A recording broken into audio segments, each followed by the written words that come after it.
Kembalinya Dewa Perang bab 161-170 NOVELTUNE. Bab 161. Dua orang turun dari mobil dan berlari menuju tempat kejadian dengan tergesa-gesa. Neville terkejut melihat orang-orang bergerak ke arahnya. Dia dengan cepat menyambut mereka. Saya pikir Anda pergi untuk menghadiri pertemuan, Tuan. Mengapa Anda tiba-tiba kembali? Mark menatap Neville dengan penuh kebencian. Kemudian dia berteriak, kau dipecat, Neville Head. Neville sangat terkejut saat dia menatap Mark dengan tidak percaya. Kemudian dia berbalik untuk menatap Levi. Saya melihat dia membuat panggilan telepon sebelumnya. Aku tidak percaya ini. Mengapa saya dipecat? Neville ingin membalas setelah mengingat kembali pikirannya, tetapi Mark mendorongnya ke samping. Pergilah, aku tidak mau mendengarkan penjelasanmu. Aku sudah mengetahui seluruh kejadian itu. Mark berhenti di depan Levi di lobi dan berbicara dengan Levi sambil tersenyum. Tuan Garrison, saya di sini untuk meminta maaf kepada Anda setelah diberitahu tentang hal-hal yang terjadi sebelumnya. Kemudian, dia berbicara kepada karyawannya, kami akan memperlakukan pelanggan kami berdasarkan aturan yang datang pertama dilayani sesuai aturan mulai sekarang. Siapapun yang tidak membuat janji harus menunggu giliran. Setiap karyawan yang membuat pengecualian karena setiap pelanggan akan menghadapi nasib yang sama seperti Neville Head. Ya, semua orang setuju dengan pengumuman Mark. Berhenti memproses dokumen mereka. Mereka harus mengantri dengan patuh untuk giliran mereka. Mark memerintahkan dengan kasar. Kedua orang asing itu hampir selesai dengan prosedurnya, tetapi Mark menghapus semua data mereka di komputer. Mereka tidak punya pilihan selain mengulang semuanya. Itulah hasil yang ingin kami lihat. Semua orang bersemangat. Mark kemudian mengatur agar karyawannya memproses ulang prosedur Aaron yang telah dihancurkan sebelumnya. Orang asing itu tercengang. Mereka tidak menyangka Mark begitu ngotot. Mark berjalan ke arah mereka dengan sikap tidak senang. Kami tidak akan memproses dokumen Anda jika Anda tidak meminta maaf. Anda harus meninggalkan negara itu ketika saatnya tiba. Pertimbangkan pilihan Anda dan buat keputusan sekarang. Orang asing saling bertukar pandang dan pada akhirnya menyerah. Mereka memandang Lewi dan Harun. Kami minta maaf. Apakah itu cukup? Yah, aku tidak menerima permintaan maafmu, jawab Levi tiba-tiba. Orang sepertimu harus dideportasi. Kerumunan mendukung pernyataan Levi. Itu benar, mereka harus dideportasi. Beraninya mereka bertindak seperti orang barbar di tempat ini. Ya, usir mereka. Levi menghubungi Xavier untuk memeriksa latar belakang orang asing itu. Xavier menemukan banyak masalah dengan profil orang asing. Misalnya, mereka memalsukan visa perjalanan mereka. Alasan itu saja sudah lebih dari cukup bagi mereka untuk dideportasi. Bawahan Xavier tiba di tempat dengan cepat dan memperingatkan orang asing untuk meninggalkan negara itu dalam waktu seminggu. Jika tidak, mereka akan dideportasi. Mereka menatap Levi dan Aaron dengan kesal sebelum pergi. Pada akhirnya, Aaron mencapai tujuannya dan menyelesaikan prosedurnya. Dia sangat puas dengan penampilan Levi hari itu. Kamu membuat keputusan yang bijaksana untuk menghubungi bos tempat ini dan menangani masalah ini dengan mudah. Harun tersenyum. Levi tercengang. Nah, secara teknis, bos datang karena saya menyuruhnya. Kedua orang asing itu sangat marah saat mereka pulang. Kami akan membunuhmu, Levi Garrison. Pada saat itu, seorang pria berbaju putih datang. Dia bertanya kepada orang asing. Terry, Drake, apakah kamu sudah diberi peringatan untuk meninggalkan negara ini? Bab 162. Pria itu adalah pemilik Vic Group, Charles Dickens. Terry dan Drake adalah adik laki-lakinya. Mereka telah pindah ke Northampton, berniat untuk menetap di kota. Tapi masalah segera menemukan mereka. Pada saat itu, anak buah Charles sudah memberitahu dia berita yang ingin dia ketahui. Orang yang menggertakmu adalah rekan bisnisku, suami Zoe Lopez, Levi Garrison. Kata Charles dengan dingin. Kita harus membalas dendam padanya. Drake dan Terry berkata dengan keras sambil menutupi wajah mereka yang bengkak. Mata Charles berkilat berbahaya. Baiklah, saya akan bermain-main dengan istrinya karena dia berani menyentuh saudara laki-laki saya. Tubuh Zoe Lopez terlalu memikat untuk ditolak. Saya akan mengatur untuk membawanya ke tempat tidur saya besok. Kalian berdua akan bergabung dengan saya dengan itu. Waktu, Anda dapat membalas dendam padanya dengan cara apapun yang Anda suka. Petik 2. Hehehe, Drake dan Terry tertawa mesum. Itulah rencananya untuk saat ini. Aku akan mengundang Zoe Lopez ke perjamuan besok malam. Lalu kita akan membuatnya mabuk. Keesokan harinya, Chloe sedang menunggu di pintu masuk ketika Levi keluar dari Bayview Garden. Apakah kamu menungguku? Levi terkejut. Apakah kamu bebas malam ini? Biarkan saya mentraktir Anda makan. Saya menerima gaji saya hari ini, dan terima kasih kepada Anda, jumlahnya sangat murah hati. Jadi saya merasa perlu mentraktir Anda makan malam, kata Chloe gembira. Saya mendapatkan total 8 juta bulan lalu karena komisi dari 2 properti yang dibeli Levi dari saya. Ini nyata. Baiklah, katakan tempatnya, aku akan ke sana nanti. Chloe senang ketika Levi menyetujui tawarannya. Kita akan makan malam di Grand Imperial Hotel malam ini. Oke. Sementara itu, Zoe diundang ke jamuan makan malam yang diselenggarakan oleh Vic Group untuk merayakan kolaborasi mereka. Zoe setuju untuk menghadiri perjamuan tanpa ragu-ragu karena ketulusan Vic Group selama diskusi mereka sebelumnya. Dia tidak mempersoalkan niat mereka karena mereka bahkan mengundang sekretaris Zoe. Acara tersebut diadakan di dalam ruang pribadi VIP di Grand Imperial Hotel malam itu. Zoe memperhatikan banyak orang di dalam ruangan ketika dia tiba. Charles memperkenalkan tamu-tamu lain kepada Zoe sebagai mitra bisnisnya. Mereka sangat menginginkan kesempatan untuk berkolaborasi dengan perusahaan Zoe. Zoe benar-benar menurunkan kewaspadaannya. Minuman keras disajikan selama jamuan makan, tetapi Charles sengaja menyiapkan anggur rendah alkohol untuk Zoe dan sekretarisnya. Meskipun kadar alkoholnya rendah, mereka terpaksa minum terus-menerus karena bersulang.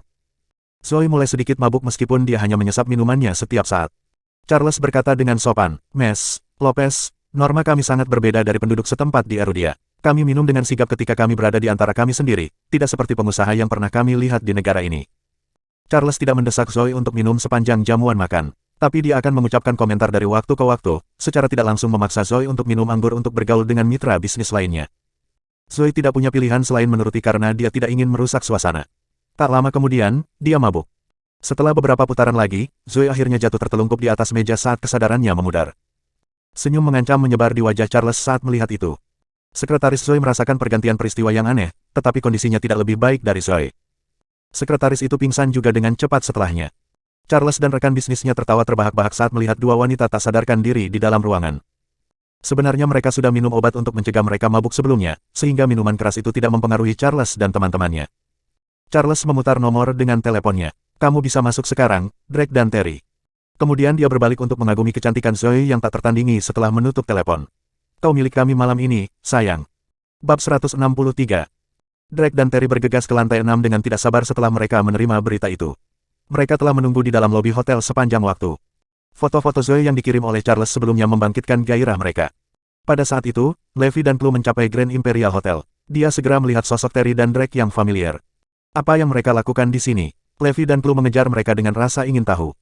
Kedua orang asing itu memasuki kamar pribadi dengan tergesa-gesa ketika mereka tiba di lantai 6. Ada yang salah. Levi berhenti di depan pintu.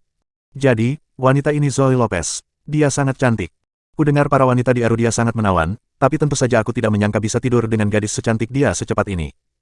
Terry dan Drake terdengar bersemangat. "Kita akan tidur dengannya di sini, sekarang juga," kata Charles tegas.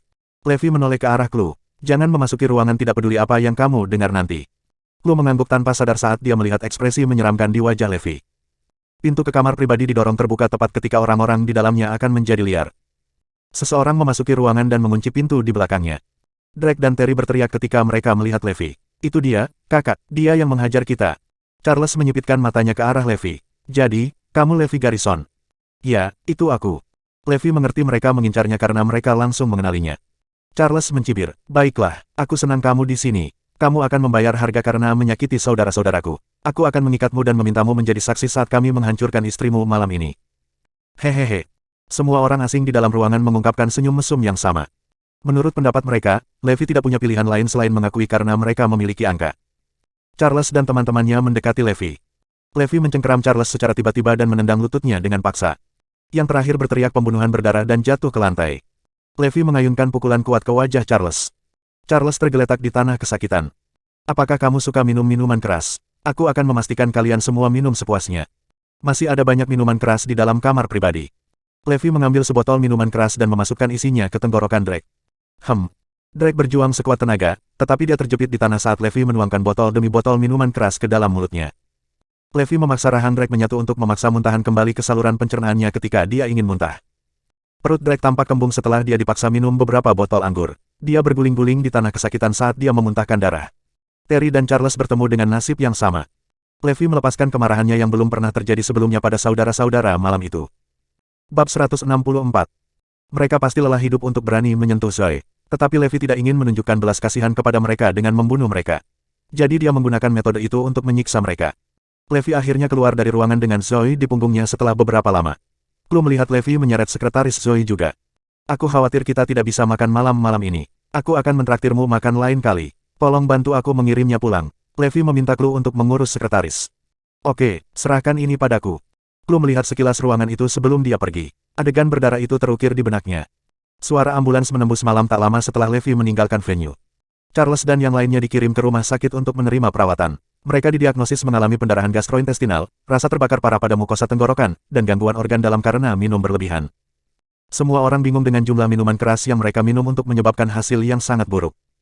Zoe tidak sadar sampai tengah malam. Dia menghela nafas lega ketika dia melihat Levi di sampingnya. Zoe sangat marah untuk mengetahui kebenaran. Levi meringis. "Charles dan saudara-saudaranya telah memicu kemarahan saya. Aku telah menunjukkan belas kasihan kepada mereka dengan membiarkan mereka hidup. Zoe menambahkan dengan waspada, kau tidak membunuh mereka, kan? Jangan khawatir, aku hanya memberi mereka pelajaran singkat. Keesokan harinya, seseorang mengetuk pintu di pagi hari. Harry, Aaron, dan anggota keluarga Lopez lainnya ada di pintu. Bagaimana kamu bisa tidur di saat seperti ini? Sesuatu yang buruk terjadi, Harry menegur. Apa yang terjadi? Zoe terkejut. Ini semua berkat apa yang kau dan Levi lakukan tadi malam. Harry memelototinya. Levi menyiksa Charles dan mitra bisnisnya tadi malam, menyebabkan mereka menderita luka dalam yang parah. Oh benarkah? Wajah Zoe berubah seputih kertas. Ini adalah pelajaran singkat yang Levi sebutkan. Kamu harus menyinggung orang-orang kuat seperti mereka dari semua orang di dunia ini. Harry menunjuk Zoe. Sekarang kamu sudah membuat kekacauan. Imperial Midos dan bisnis keluarga Lopez semuanya hancur. Apa yang sebenarnya terjadi, kakek? Zoe bertanya dengan cemas. Apakah kamu tidak tahu, Vic Group adalah anggota Kamar Dagang Hampton Utara. Ketua Dewan Direksi Vic Group, Alaric Taylor, mengumumkan keinginannya untuk membalas dendam pada kita. Mereka memutuskan semua pasokan uang, koneksi, dan mitra bisnis yang terkait dengan keluarga Lopez. Proyek Taman Ekologi Kota Barat Anda akan menderita berikutnya. Harry menjelaskan. Zoe menerima panggilan telepon dengan cepat setelah seperti yang mereka prediksi. Salah satu investor Taman Ekologi Kota Barat, Feliciano Hayes, telah menarik modalnya. Panggilan telepon lain menyusul. Kali ini, Roberto Norris yang menelepon untuk memberitahunya tentang hal yang sama. Segera, semua investor telah menarik diri dari proyek. Wajah Zoe berubah pucat. Sial, ini sudah berakhir. Aku ditakdirkan. Proyek Taman Ekologi Kota Barat hancur sekarang karena mereka telah menarik investasi mereka. Saya juga harus membayar sejumlah besar kompensasi. Belum lagi masalah besar yang terkait dengan Vic Group ini. Air mata mengalir di pipinya tanpa terkendali. Mengapa saya harus menanggung akibatnya ketika Charles dan yang lainnya berniat untuk mencemarkan saya? Mereka adalah orang-orang dari Kamar Dagang Hampton Utara. Ini semua karena Levi Garrison. Di mana dia? Semua orang mencari Levi karena dialah pelakunya. Apakah kamu tahu apa yang telah kamu lakukan, Levi Garrison? Harry sangat ingin menamparnya. Bab 165. Levi mendengar keributan saat dia sedang menyikat gigi, tapi dia menjawab dengan hati-hati, jangan khawatir. Tidak ada yang perlu ditakutkan. Apa, bisnis keluarga Lopez ambruk, bahkan perusahaan istrimu terpengaruh. Harry berteriak marah. Kamu yang memulai kekacauan ini. Jadi, menurutmu apa yang harus kita lakukan sekarang? Henry bertanya dengan dingin. Tidak apa-apa, masalah ini akan selesai dengan sendirinya, jawab Levi acuh tak acuh. Baik, tidak apa-apa, kami punya cara untuk menyelesaikan masalah kami. Harry pergi dengan marah bersama keluarganya. Aaron menatap menantunya tanpa daya. Dia pikir Levi sangat mengesankan ketika dia berurusan dengan orang asing 2 hari yang lalu, tetapi Levi mengecewakannya lagi. Menyelamatkan Zoe adalah hal yang benar untuk dilakukan, tetapi dia tidak perlu terlalu jauh untuk memberi mereka pelajaran. Sekarang, dia menyebabkan masalah bagi semua orang karena tindakannya yang sembrono. Zoe membela Levi ketika Caitlin mulai mengkritik Levi. Jangan salahkan dia atas apa yang terjadi. Ini semua karena kesalahan cerobohku. Tidak ada gunanya berdebat saat ini. Rencana Aaron untuk melakukan survei properti untuk rumah baru hancur. Tidak ada uang untuk membeli rumah sekarang, belum lagi kemungkinan harus memberi kompensasi kepada orang lain. Zoe adalah keadaan agitasi. Aku akan mencari cara. Levi, di sisi lain, tidak terpengaruh. Manajer Departemen Keuangan segera menghubungi Zoe. Dia mengatakan kepadanya bahwa Harry Lopez telah menarik 100 juta dari rekening perusahaan. Jumlah itu adalah biaya kompensasi yang dibayarkan oleh keluarga Rogers karena trauma psikologis yang mereka timbulkan pada Zoe dan keluarganya. Ayah bertingkah keterlaluan. Keluarga Rogers memberi Zoe uang. Siapa yang memberinya hak untuk mengambil uang darinya? Harun marah. Zoe dan Caitlin dipenuhi dengan keluhan. Aaron mengambil inisiatif untuk menanyai ayahnya. Levi menyeret kita ke dalam kekacauan ini, jadi dia yang harus bertanggung jawab. Tidak salah bagiku untuk mengambil uang ini dari keluargamu karena dia adalah menantumu, balas Harry. Aaron mengepalkan tinjunya, itu tidak masuk akal, ayah. Apalagi, kamu melakukan penggelapan dengan mengambil uang secara pribadi. Kamu melanggar hukum. Harry mendengus dingin, baik oleh saya, mengapa Anda tidak memanggil polisi untuk saya? Aaron terdiam, saya tidak bisa melakukan itu. Apalagi, ayah adalah salah satu direktur di Dewan Manajemen Imperial Midos. Peluang memenangkan gugatan penggelapan terhadapnya sangat tipis. Harry menambahkan sambil mencibir, apakah kamu lupa tentang kejahatanmu mencuri dokumen sebelumnya? Hidupmu akan hancur jika aku menyerahkanmu dengan menunjukkan bukti kepada polisi. Pokoknya, apa yang kamu lakukan salah, ayah. Aaron menutup telepon dengan marah. Keluarga Lopez menyelesaikan krisis keluarga mereka dengan mudah setelah menerima uang 100 juta. Mereka bahkan mendapat keuntungan dari tindakan egois mereka. Tapi perusahaan Zoe membayar harga sebagai imbalannya. Caitlin meratap, apa yang bisa kita lakukan? Mereka selalu seperti ini. Kita terbiasa diperlakukan tidak baik oleh mereka. Mereka akan merebut uangnya cepat atau lambat. Aaron dan Caitlin telah menjadi korban pengkhianatan keluarga pada beberapa kesempatan. Keluarga Lopez akan menyemangati mereka untuk mendapatkan manfaat setiap kali mereka berbuat baik. Mereka membujuk Aaron dan keluarganya untuk berbagi kekayaan mereka dengan menggunakan kewajiban moral menjadi bagian dari keluarga Lopez. Tetapi setiap kali Harun dan keluarganya menghadapi masalah, tidak satu pun dari mereka yang disebut keluarga akan muncul untuk membantu mereka. Anggota keluarga Lopez lainnya hanya akan memikirkan cara untuk memperburuk keadaan mereka dan memaksimalkan keuntungan mereka sendiri.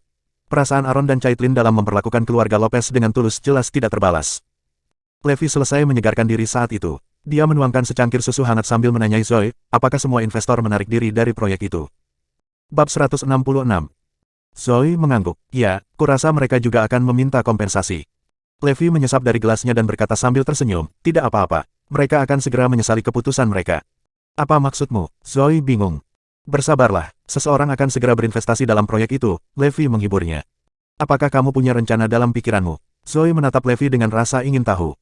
Jangan khawatir, masalah ini akan selesai setelah hari ini, Levi meyakinkan Zoe dan orang tuanya dengan tenang. Tapi mereka tidak yakin dengan kata-kata Levi karena mereka menentang kamar dagang Hampton Utara. Setiap orang yang terlibat dalam dunia bisnis di Northampton sangat menyadari pengaruh kamar dagang Hampton Utara. Kamar dagang Hampton Utara dikendalikan oleh 4 keluarga ultra kaya di kota-kota, di bawah pengelolaan 8 anggota dewan. Ketua Dewan Direksi Vic Group, Alaric Taylor, adalah salah satu anggota dewan. Alaric ingin membalas dendam pada Zoe dan keluarganya karena apa yang terjadi pada Charles. Semua investor untuk proyek Zoe menarik modal mereka karena satu perintah darinya. Kamar Dagang Northampton adalah organisasi yang tangguh karena mereka dapat dengan mudah memutuskan semua koneksi yang terkait dengan bisnis keluarga Lopez. Berita tentang tindakan kekerasan Levi menyebar seperti api di Northampton hari itu. Mereka menuntut kompensasi dalam jumlah besar dan mencegah siapapun berinvestasi dalam proyek Zoe. Banyak perusahaan yang tertarik dengan proyek Taman Ekologi Kota Barat pada awalnya karena prospeknya yang menjanjikan. Para calon investor langsung menghapus pikiran itu di benak mereka karena peringatan dari kamar dagang itu. Zoe dibiarkan tak berdaya dan tidak mengerti bagaimana dia harus menyelamatkan situasi saat diasingkan oleh seluruh industri. Namun kabar buruk tidak berakhir di situ. Karyawan Zoe menyerahkan surat pengunduran diri mereka satu demi satu. Bahkan sekretaris yang terlibat dalam insiden tadi malam berhenti dari pekerjaannya. Sekretaris juga membuat pernyataan resmi. Dia mengatakan kepada publik bahwa Charles dan mitra bisnisnya tidak melangkah keluar dari barisan. Mereka sedang mengadakan jamuan makan malam biasa ketika dia menyaksikan Levi memasuki ruangan dan menyiksa semua orang tanpa ampun. Pikiran Zoe menjadi kosong setelah menerima berita itu. Seseorang pasti telah menyuapnya. Dia tiba-tiba menjadi saksi mereka melawan Levi. Suzy pingsan tadi malam. Charles dan teman-temannya akan menajiskannya jika Levi tidak muncul. Levi menyelamatkannya, tapi dia mengkhianati kita. Saya memelihara seekor ular beludak di dada saya. Zoe tidak dapat memahami perubahan loyalitas Suzy yang tiba-tiba. Saya memilihnya secara pribadi di antara semua lulusan baru, jadi saya tentu tidak berharap dia melakukan ini. Aku bisa mengerti keputusan karyawan lain untuk pergi, tapi Suzy. Zoe duduk di kantornya dengan murung saat keputusasaan yang belum pernah terjadi sebelumnya melanda dirinya. Pintu ke kantornya didorong terbuka setelah beberapa waktu. Beberapa pria berpakaian jas memasuki ruangan. Izinkan saya memperkenalkan diri, Ms. Lopez. Saya Baker McKenzie dari Botts dan Ellis LLP. Kami disewa oleh Mrs. Dickens untuk mewakili putranya, Mer. Charles Dickens. Dalam gugatan ini, kami datang ke sini untuk memberitahu Anda tentang jumlah kompensasi yang harus Anda bayarkan kepada klien kami karena luka yang diderita suami Anda, Tuan Levi Garrison, pada klien kami. Jumlahnya adalah 800 juta. Silakan lihat. Baker menyerahkan secarik kertas kepada Zoe. Wajah Zoe memucat setelah dia membaca sekilas dokumen itu. Kami akan mengajukan tuntutan terhadap Anda dan suami Anda jika Anda tidak ingin menyelesaikan masalah ini secara pribadi. Kami memiliki banyak bukti, termasuk rekaman pengawasan, saksi dari pelayan hotel, pernyataan resmi dari Ms. Suzy Bones, dan 8 korban lain dalam insiden ini. Saya ingatkan Anda, gugatan ini sangat menguntungkan kami. Silakan lihat laporan cedera ini juga. Apakah Anda pikir Anda memiliki kebebasan untuk memilih, Ms. Lopez? Bab 167.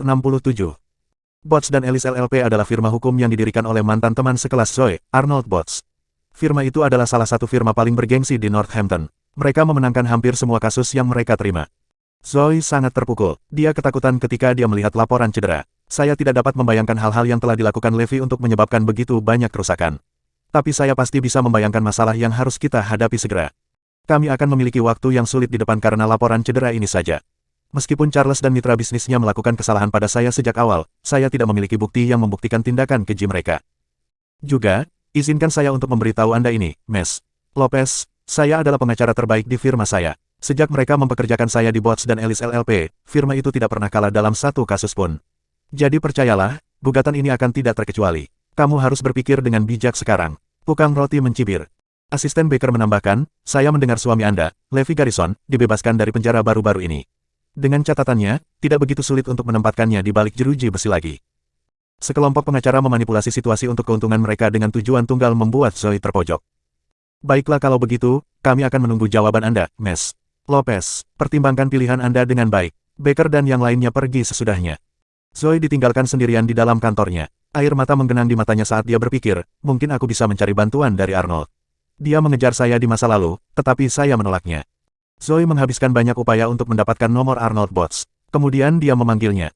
Oh, kenapa kamu menghubungiku, Zoe? Arnold berkata dengan nada terkejut. Zoe memaksakan diri untuk tersenyum. Halo, Arnold. Saya akan memotong untuk mengejar. Saya menghadapi beberapa kesulitan. Ya, saya tahu. Anda sedang membicarakan insiden yang melibatkan Levi Garrison dan Charles Dickens dari Vic Group, kan? Ya, benar. Bisakah Anda membantu saya dengan gugatan ini? Kita bisa mendiskusikan harga yang sesuai dengan keinginan Anda, pinta Zoe dengan tulus. Arnold tersenyum. Saya mengetahui gugatan ini karena pengacara terbaik di firma saya menerima kasus ini. Saya akan terus terang, Anda akan mengalami kesulitan untuk menang melawannya untuk kasus ini. Biarkan saya menawarkan sebagian dari pikiran saya, Zoe. Kamu harus meninggalkan Levi selagi bisa. Dia hanya orang yang tidak berguna sekarang. Biarkan dia kembali ke penjara. Lalu, kamu bisa menikah lagi dengan seseorang yang lebih baik. Semua orang dari sekolah menengah kita jauh lebih baik daripada Levi Garrison. Ambil contoh saya, firma hukum saya, Bots dan Ellis LLP, telah berkembang selama 10 tahun terakhir. Ada banyak pengacara luar biasa yang bekerja untuk saya saat ini, Arnold membujuk Zoe. Zoe segera membalas, Levi tidak sengaja menyakiti mereka. Charles dan teman-temannya mencoba memanfaatkanku setelah membuatku mabuk. Levi hanya menyelamatkanku.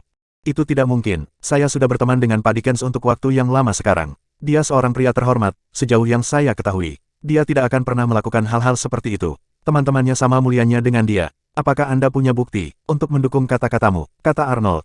Kamu, Zoe tidak menyangka Arnold bersekongkol dengan Charles dan gengnya. Jangan khawatir, Zoe. Aku akan memastikan Baker melakukan pekerjaan yang bagus kali ini dan mendorong Levi untuk dijatuhi hukuman penjara seumur hidup.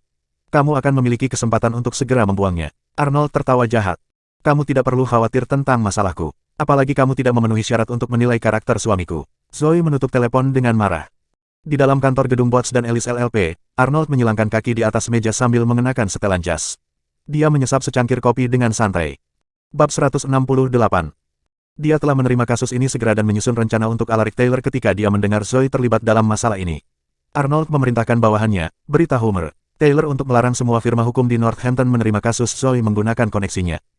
Asistennya mengangguk. Ya Pak. Semua firma hukum di Northampton segera menerima berita itu, tak seorang pun diizinkan menerima kasus Zoe Lopez. Zoe, di sisi lain, tidak menyadari saat dia membuang seluruh waktunya untuk menghubungi setiap firma hukum yang dia bisa untuk memperjuangkan gugatannya. Tapi setiap perusahaan menolaknya. Zoe dengan cepat menyadari ada sesuatu yang salah setelah menerima penolakan terus-menerus. Seseorang mendorong saya ke kedalaman keputusasaan. Mereka ingin mengirim Levi ke penjara dan menghancurkan semua yang saya miliki. Zoe memutar nomor Levi tanpa membuang waktu lagi.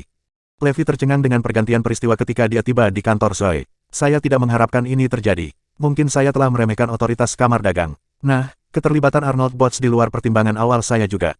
Kita dihadapkan pada dua pilihan. Kita bisa membayar 800 juta atau melanjutkan gugatan. Tapi aku menghubungi semua firma hukum yang aku bisa, dan semuanya menolak untuk mewakili kita, Isaac Zoe. Anda tidak perlu memikirkan gugatan lagi. Mereka telah merencanakan segalanya, hingga memutuskan semua sumber daya dan koneksi Anda. Tapi percayalah, ini bukan sebatas rencana mereka. Senyum Levi melebar. Tim hukum dari Vic Group tiba tak lama setelah itu seperti yang diprediksi Levi. Mereka meminta Zoe untuk memberikan kompensasi kepada mereka dengan jumlah 300 juta untuk cedera Charles Dickens dan keterlambatan kemajuan Taman Ekologi Kota Barat. Saya memang melanggar perjanjian, dan jelas tertulis dalam perjanjian bahwa saya harus memberi mereka kompensasi 10 kali lipat dari jumlah yang mereka investasikan. Sebelum Zoe sempat mengatur napas, Alaric mengirim anak buahnya dari kamar dagang Hampton Utara untuk mengunjungi Zoe. Mereka menawarkan untuk membeli perusahaan Zoe seharga 300 juta, termasuk proyek Taman Ekologi Kota Barat. Zoe terperangah. Mereka merencanakan segalanya. Mereka mendorong saya ke dalam perangkap yang mereka buat untuk saya, satu demi satu. Aku tidak akan punya apa-apa saat insiden ini berakhir. Alaric menawarkan untuk membeli perusahaan saya seharga 300 juta. Maka saya tidak punya pilihan lain selain membayar Vic Group dengan jumlah sekaligus karena melanggar kontrak. Mereka akan mengambil alih semua aset saya, bernilai hingga 1 miliar, dengan mudah. Aset saya akan terdepresiasi lebih lanjut jika saya tidak setuju sekarang karena saya tidak memiliki arus kas yang cukup untuk menjalankan bisnis saya saat ini. 300 juta sudah dianggap banyak. Alaric dan Arnold bangga dengan skema yang mereka buat karena mereka akan mampu merampok harta milik Zoe sambil mendorong Levi ke penjara secara bersamaan. Bawahan Alaric berkata sambil tersenyum, penawaran kami bertepatan dengan jumlah yang harus Anda bayarkan kepada Vic Group karena melanggar kontrak. Jika Anda menyetujui proposal kami, mari kita tangani prosedurnya segera. Zoe ragu-ragu, saya harus membayar jumlah 300 juta ini. Aku benar-benar tidak punya pilihan lain. Haruskah saya menerima tawaran ini saja? Jangan ragu lagi, Mes. Lopez, aset Anda mungkin terdepresiasi hingga 200 juta besok. Orang itu mendesak Zoe untuk menyetujui tawarannya. Levi tiba-tiba bersuara pada saat itu, 300 juta. Itu tidak masalah. Semua orang tercengang dengan pernyataan Levi. Zoe tidak terkecuali, 300 juta tidak masalah. Dia berbicara besar lagi. Jangan khawatir, saya mampu 3 miliar, belum lagi 300 juta. Mari kita tunggu sampai besok sebelum kita memutuskan apapun. Bab 169.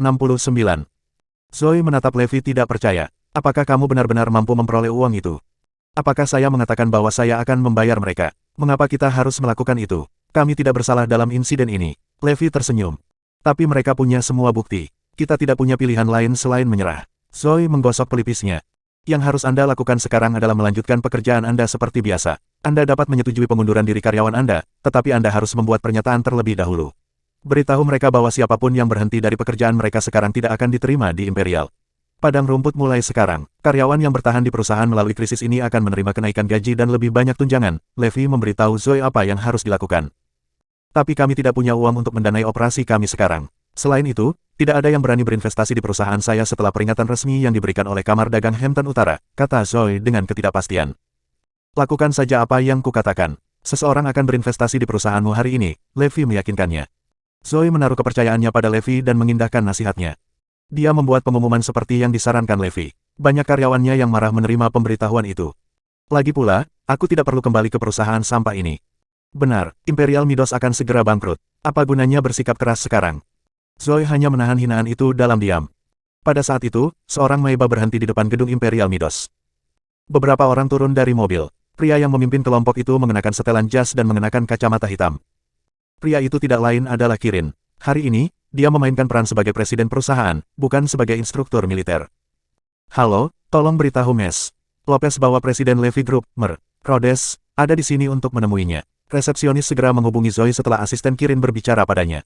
Zoe datang ke lobi untuk menyambut Kirin secara langsung sesudahnya. Kirin adalah petarung yang terampil dan instruktur yang berpengalaman, tetapi dia tidak terbiasa dengan pembicaraan bisnis. Oleh karena itu, dia berbicara kepada Zoe dengan lugas, saya ingin berinvestasi dalam proyek yang sedang berlangsung di bawah perusahaan Anda, Mes. Lopez, saya akan memberi Anda modal 300 juta untuk saat ini. Mari kita tanda tangani kontrak sekarang jika Anda setuju dengan saya menawarkan. Asistennya menyerahkan kontrak kepada Zoe setelah Kirin melambaikan tangannya. Zoe terkejut setelah dia melihat-lihat perjanjian itu. Ini bukan kerjasama, dia mungkin juga memberi saya uang. Kirin menambahkan, kami juga memiliki proyek terkait medis yang sedang berlangsung. Saya tahu perusahaan Anda memiliki keahlian di bidang ini, jadi kami akan membiarkan Anda menangani proyek ini juga, Mes. Lopez. Asisten menyerahkan dokumen lain kepada Zoe. Proyek itu hanya akan memberi perusahaan Zoe investasi 100 juta, tetapi itu terutama karena kapasitas Imperial Midos yang terbatas. Apakah Anda setuju dengan tawaran saya, Mes? Lopez. Kirin bertanya. Tentu saja, terima kasih banyak, Tuan Rhodes. Zoe mengungkapkan rasa terima kasihnya dengan gelisah. Kemudian, dia menatap Kirin dengan rasa ingin tahu.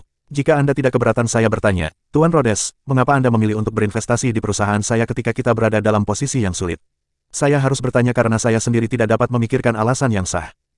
Kirin menjawab, pertama, saya percaya pada prospek perusahaan Anda karena bisnis Anda diminati. Alasan kedua adalah saya tidak takut dengan Kamar Dagang Northampton. Hubungan seperti apa yang Anda bagi dengan Levi Garrison, Tuan Rhodes? Tanya Zoe. Kata-kata itu keluar dari mulut Kirin tanpa sadar. Dia milikku, dia seseorang dengan potensi besar, menurutku. Kemajuan Levi Group di bidang medis tidak tertandingi di masa lalu. Aku mengakuisisi bisnis Levi Group dan keluarga Garrison karena aku tidak ingin teknologi ini sia-sia. Aku datang di sini untuk berinvestasi di perusahaan Anda sebagian karena alasan ini juga. Bab 170. Oke, aku mengerti sekarang. Investasi yang dilakukan oleh Tuan Rhodes yang misterius menyebar dengan cepat ke seluruh Hampton Utara. Kamar Dagang Hampton Utara adalah salah satu dari sedikit yang menaruh minat khusus pada berita itu. Alaric Taylor, seorang pria gemuk, sedang mengisap cerutu di dalam kantornya. Siapa Neil Rhodes ini? Mengapa saya tidak pernah mendengar tentang dia? Asisten Alaric menjawab, kami telah menyelidiki latar belakangnya. Informasi tentang dia terbatas. Aku tidak tahu apa yang salah dengan keluarga Rhodes. Mengapa mereka tiba-tiba memberinya Levi Group dan Garrison Group? Lihat hubungan antara Neil Rhodes dan keluarga Rhodes, perintah Alaric. Kemudian, dia memasang senyum nakal. Tidak masalah bagiku bahkan jika kamu memperoleh investasi itu dari grup Levi, Zoe Lopez. Bagaimanapun, kamu tidak dapat menyelamatkan Levi Garrison. Ini adalah akibat yang harus kamu hadapi karena menyakiti anak baptisku. Tidak ada yang mengharapkan Charles Dickens menjadi anak baptis Alaric. Perusahaan Zoe akhirnya kembali ke jalurnya setelah dia menerima investasi. Tapi dia harus membayar denda karena melanggar kontrak. Jika tidak, Levi akan menghadapi hukuman penjara. Saya masih khawatir tentang ini karena tidak mungkin saya bisa mengumpulkan begitu banyak uang dalam waktu sesingkat ini. Sementara itu, Levi sedang bergaul dengan Azure Dragon dan yang lainnya. Azure Dragon tertawa terbahak-bahak ketika dia diberitahu tentang situasi yang sedang berlangsung.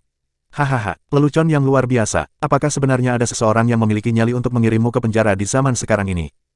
Levi membagikan pemikirannya sambil merokok. Saya tidak menyangka orang asing ini mendapat dukungan dari Kamar Dagang Hampton Utara. Apa yang akan Anda lakukan selanjutnya, Tuan? Tanya naga Azure.